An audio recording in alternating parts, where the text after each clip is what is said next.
आज का वीडियो उन सभी साथियों और किसान भाइयों के लिए बहुत काम का है जो खेती की जमीन खरीदना चाहते हैं। कई बार आप सही जानकारी न मिलने की वजह से गलत जमीन खरीद लेते हैं और बाद में पछताना पड़ता है।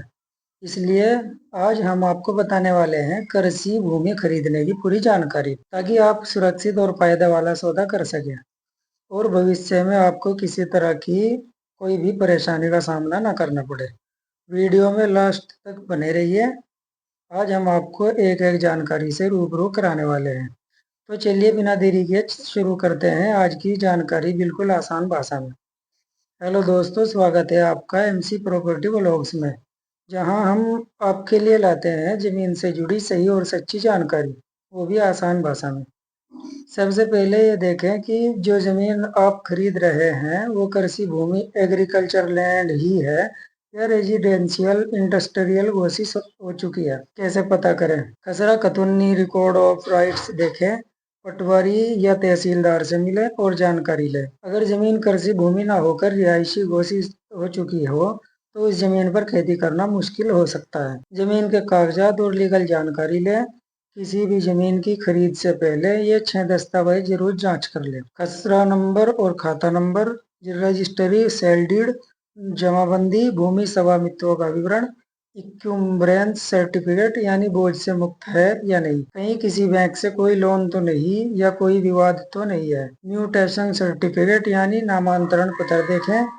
मैप अप्रूवल यानी जमीन की सीमा और नक्शा चेक करें। अगर कागज पूरे नहीं है तो बाद में जमीन पर दावा कोई और भी कर सकता है। और यह भी जरूर देखें कि जमीन पर कितने मालिक हैं। ओनरशिप चेक करें। देखें कि जमीन एक व्यक्ति के नाम है या साझेदारों के कई ओनर्स के नाम पर है। अगर साझेदारी में जमीन है तो सभी मालिकों की सहमति जरूरी है। एनओसी यानी नो ऑब्जेक्शन सर्टिफिकेट देखें। बिना सभी मालिकों की इजाजत के रजिस्ट्री करवाई तो मामला कोर्ट तक जा सकता है। कल कोई भी दूसरा ओनर जमीन पर दावा कर सकता है कि जमीन में मेरा भी हिस्सा है और मैं अपने हिस्से की जमीन बेचना नहीं चाहता। तो फिर बात थाने कोर्ट कचहरी तक पहुंच सकती है। तो आप जमीन खरीदने से पहले ही ये सारी जानकारी जुटा लें। जमीन कहीं कानूनी विवाद में तो नहीं है, किसी बैंक का लोन या नीलामी तो नहीं लगी, जमीन पर किसी और का कब्जा तो नहीं है।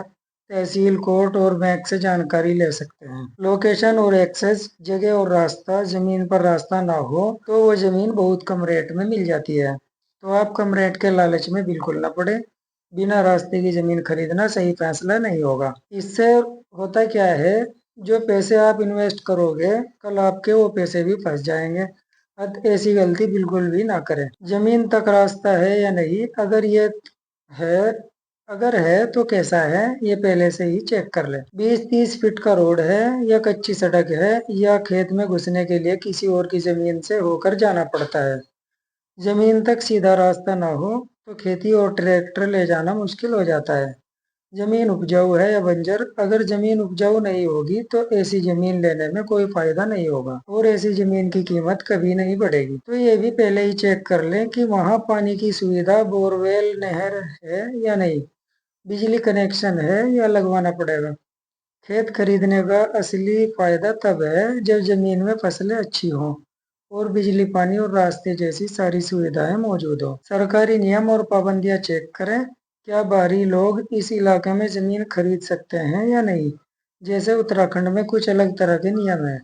रेवेन्यू लॉज, राजस्व कानून, जैसे उत्तर प्रदेश भूमि राजस्व अधिनियम, यूपी लैंड रेवेन्यू एक्ट, ये कानून तय करते हैं कि जमीन कृषि है या आवासीय है, किस खाते में दर्ज है और मालिकाना हक किसका है। नियमों को न जानना आपको जुर्माने और जमीन जब्त होने तक ले जा सकता है। नियर बाय फैसिलिटीज, मंडी, गांव, सड़क, हॉस्पिटल, बैंक, खाद, बीज, फर्टिलाइजर की दुकानें। जमीन गांव से कितनी दूर है, शहर से कितने दूर है, हाईवे, नेशनल हाईवे से जुड़ी हुई है या दूर है, मंडी, सड़क, बाजार और पेट्रोल पंप पास में है या नहीं।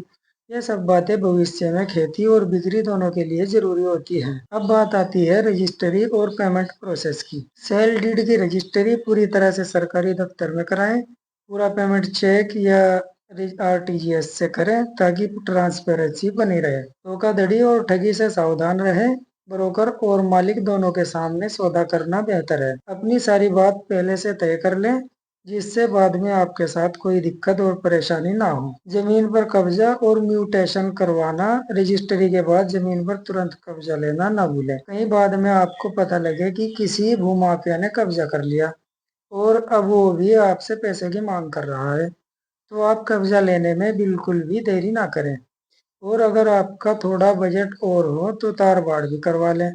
इससे आवारा पशुओं से भी आपकी फसल को बचाव होगा। और तहसील में जाकर नामांतरण यानी म्यूटेशन जरूर करवाएं, ताकि सरकारी रिकॉर्ड में आपका नाम दर्ज हो जाए। अगर आप पहली बार जमीन खरीद रहे हैं तो किसी भरोसेमंद वकील या जमीन जानकार की सलाह जरूर लें। इससे आपके साथ धोखा होने की संभावना बहुत कम हो जाती है। तो दोस्तों, ये थी कृषि भूमि खरीदने की पूरी जानकारी, वो भी आसान और जमीनी भाषा में। अगर आप ये सारी बातें ध्यान में रखेंगे तो आपका जमीन का सौदा न सिर्फ सुरक्षित होगा बल्कि फायदे का भी साबित होगा। अगर आपको ये जानकारी अच्छी लगी हो तो वीडियो को लाइक, शेयर और हमारे चैनल एमसी प्रॉपर्टी ब्लॉग्स को सब्सक्राइब करना ना भूलें। अगर आपका प्रॉपर्टी से जुड़ा कोई भी सवाल हो तो कमेंट करके पूछ सकते हैं।